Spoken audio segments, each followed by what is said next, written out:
sono alcuni dei tempi sui quali è necessario un confronto eminente per mettere a punto con maggiore competenza soluzioni politiche. Il Partito Democratico che vogliamo è un partito comune, vale a dire un partito in grado di mettere la sua dirigenza, la sua base militare, contestualmente al lavoro per fare lavoro.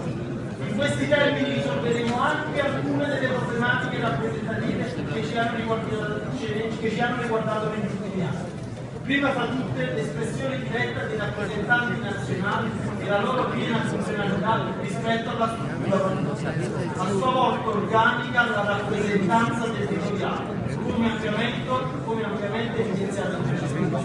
In conclusione, voglio sottolineare che il nostro sarà il partito delle idee e dei contenuti, ma anche delle regole, condivise e soprattutto rispettate.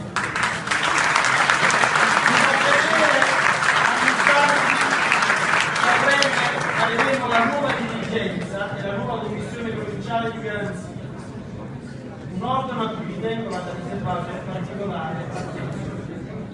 Come sapete, è l'organo del Partito deputato a garantire il rispetto delle regole democratiche e statutarie, di quelle che riteniamo, come detto, necessarie al confronto democratico e alla realizzazione del programma e che evitano il verificarsi di eventi spiacevoli nell'agire politico dei nostri iscritti e dei nostri rappresentanti istituzionali. Ora, io non conosco come si svolgerà l'assemblea successivamente alla relazione, ma credo che posso proporre come Presidente della Commissione di Garanzia una figura di altissimo profilo quale Rosaria Cavacchioni,